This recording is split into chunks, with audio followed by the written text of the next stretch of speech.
दो महाबली राक्षस थे, हिरण्यकशिपु और हिरण्याक्ष। ये दोनों भाई थे। उन दोनों ने देवों पर चढ़ाई कर इंद्रलोक को जीत लिया। मगर कहते हैं ना कि समय की गति बलवान है।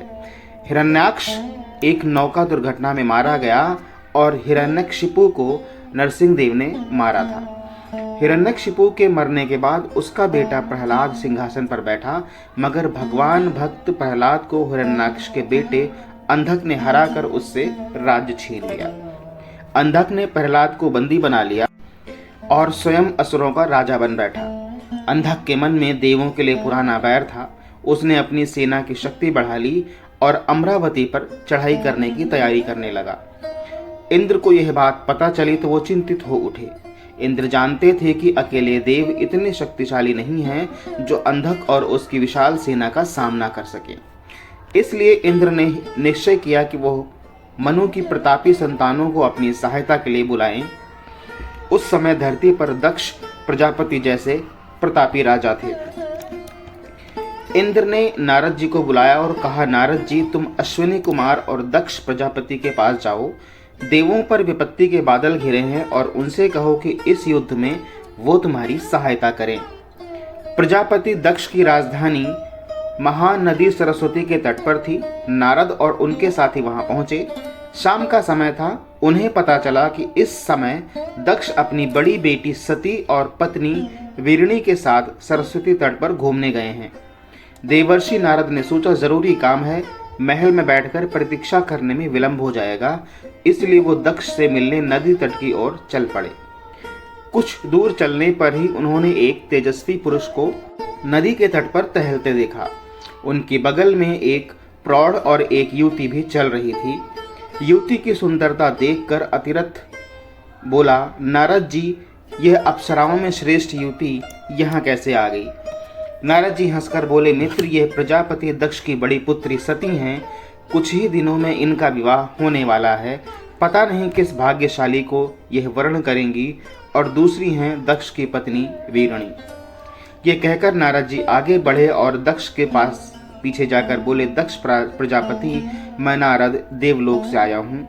दक्ष ने कहा, कहो इंद्रराज देव, इंद्र तो कुशल हैं, अमरावती के क्या हाल चाल हैं? नारद जी ने कहा, देवराज तो कुशल हैं, किंतु एक संकट इंद्रलोक पर मंडरा रहा है। इसी कारण मैं इंद्र का संदेश लेकर आपके पास आया हूँ। इसके बाद नारद जी ने अंधक के हमले के संभावित खतरे की बात बताते हुए कहा, देवता एक युद्ध में उससे हार चुके हैं, वो फिर भी आगे बढ़ता चला जा रहा है। दक्ष बोले, इंद्र की सहायता करना मेरा सौभाग्य होगा। मैं अपनी सेना सहित अवश्य जाऊंगा।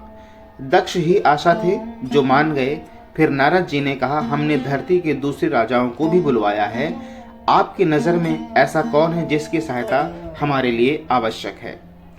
दक्ष ने कहा, एक विलक्षण व्यक्ति है जिसका प्रभाव जनजातियों पर बहुत है। वो शिव के नाम से जाने जाते हैं। सब मनुष्य उन्हें देवादिदेव मानकर पूजते हैं। तप, बुद्धि और योग में उनसे बढ़कर कोई नहीं। यदि वो इंद्र की सहायता करने को तैयार हो जाएं, तो देवों की निश्चय विजय ही होगी। मुझे विश्वास है कि नारद यह कार्य अवश्य कर पाएंगे, अतिरथ ने कहा। दक्ष ने मुस्कुराकर कहा, मैं नारद जी के गुणों से भली भांति परिचित हूँ, पर तुम शिव को नहीं जानते। वो प्रकांड पंडित हैं, वो महान शिल्पी भी हैं, उन्हें अनेक सिद्धियां प्राप्त हैं। उनकी नगरी काशी इस धरती की अनुपम नगरी है। असुर, नाग, यक्ष और गंधर्व उनकी पूजा करते हैं। दक्ष की बात का सभी पर प्रभाव पड़ा। सती ने पूछा, पिताजी, अगर ऐसा व्यक्ति हमारा सहायता करे तो विजय निश्चित ही है। नारद जी ने शंका प्रकट की, मैंने शिव का नाम सुना है, मगर वो तो असुरों के पक्षपाती हैं। नहीं, ऐसा नहीं है। शिव देव और असुरों से अलग हैं। देव उनसे घबराते हैं, इसलिए उनसे अलग रहते हैं, मगर असुर बड़े चतुर हैं। असुर उनकी शरण में जाकर उनसे वरदान पाते रहते हैं, इसी से वो बलशाली बने हैं, दक्ष ने कहा। सती ने फिर पूछा, देवों ने उन्हें प्रसन्न क्यों नहीं किया? यह सुनकर दक्ष गंभीर हो गए। बोले, देव अहंकार में डूबे रहे, मगर यह सत्य है कि यदि शिव प्रसन्न हो गए तो देवासुर संग्राम हमेशा के लिए समाप्त हो जाएगा। दक्ष को यह पता नहीं था कि उनकी बात का सती पर क्या प्रभाव पड़ा है। वास्तव में शिव की महानता सुनकर सती अनजाने में शिव की ओर आकर्षित हो रही थी। नारद जी ने दक्ष से कहा, प्रजापति मैं पूरा प्रयत्न करूंगा कि शिव को देवों की ओर कर सकूं, मगर ये बताओ कि शिव कहाँ मिलेंगे, क्या हम काशी जाएं? दक्ष ने कहा, तुम काशी की ओर जाओ, क्या पता रास्ते में ही शिव मिल जाएं। लोगों का यही कहना है कि शिव को मन में याद करो तो वो मिल जाते हैं। देवर्षि नारद ने अपने साथियों के साथ काशी की ओर प्रस्थान किया। आगे एक घना जंगल था। सहसा एक जगह बहुत से ऋषि स्त्री पुरुषों ने उन्हें घेर लिया। उनके हाथों में तेज धार वाले हथियार थे। दक्ष ने अपना एक सेवक रास्ता दिखाने के लिए उनके साथ भेजा था। उसका नाम था करंथ। करंथ ने उन लोगों से उन्हीं की भाषा में कहा, हम आपके मित्र हैं, हम महान योगीराज शिव के भक्त हैं, उनसे मिलने जा रहे हैं। शिव का नाम सुनते ही लोगों ने अपने हथियार नीचे कर लिए। फिर उनके मुखिया ने पूछा, तुम लोग शिव के पास क्यों जा रहे हो? नारद जी ने मुखिया से कहा, हम भीषण आपत्ति का सामना कर रहे हैं, हम शिव की सहायता लेने आए हैं, हमें शिव कहाँ मिलेंगे? मुखिया ने कहा, यह तो मुझे भी नहीं पता, फिर भी मैं आप लोगों का संदेश बस्ती बस्ती पहुंचाए देता हूं, हो सकता है कि शिव तक संदेश पहुंच जाए। और सचमुच हुआ भी यही। अगले दिन वो बस्ती में थे, तभी जय महादेव का नारा गूंजा। नारद ने देखा कि बाघंबर पहने एक तेजस्वी पुरुष हाथ में त्रिशूल लिए चले आ रहे थे। उनके विशाल नेत्रों से इतना तेज टपक रहा था कि सृष्टि की दृष्टि बरबस नीचे झुक जाती थी। उन्हें देखते ही सब प्राणियों ने जमीन पर लेटकर उन्हें प्रणाम किया। शिव आगे बढ़े और नारद जी के पास आकर बोले, कहो नारद, कैसे आना हुआ? नारद जी ने हाथ जोड़कर कहा, भगवान, देवों पर भयंकर विपत्ति आ रही है, मुझे इंद्र ने भेजा है, आप ही देवों की रक्षा करें। यह सुनकर शिव शंकर बोले, हिरण्याक्ष और हिरण्यकश्यपु से हार कर देवों को अब इस मानव रोग की याद आई है। भगवान शिव की बात सुनकर नारद का सिर झुक गया। शिव फिर बोले, मैं जानता हूं कि शक्ति पाकर असुर अन्यायी हो उठे हैं, किंतु याद रखना, यह धरती सभी की है। वेद अर्थात देव, असुर, मानव सभी इस धरती पर मिलकर रहेंगे। नारद जी बोले, हम भी यही चाहते हैं भगवान। शिव फिर हंसे और बोले, नारद, अंधक का काल उसके ऊपर नाच उठा है, मैं युद्ध में जाऊंगा। ये कहकर शिव चले गए। पता नहीं चला कि वो क्षण में कहाँ लोप हो गए।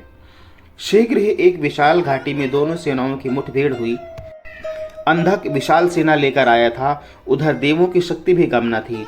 शिव का त्रिशूल अनेक योद्धाओं का रक्त पी चुका था। उनकी सेना भूतों के समान शत्रु सेना में घुस गई। वो भयंकर संहार कर रहे थे। तभी शिव ने इंद्र की ओर इशारा किया।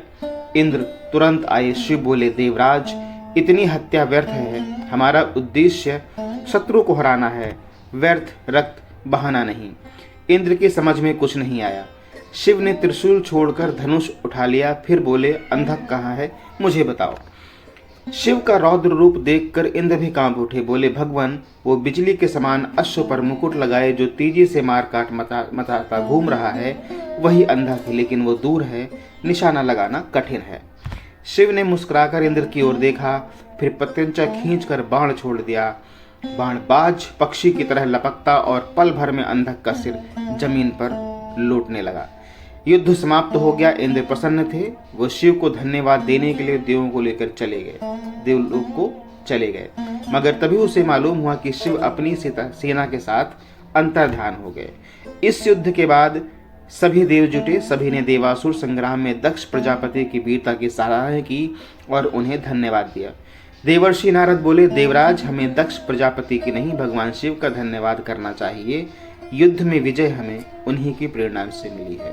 तो साथियों, ये थी भगवान शिव, उनकी सेना, प्रजापति, माता सती के बारे में एक छोटी सी कथा पसंद आई हो तो वीडियो को लाइक और शेयर कीजिएगा।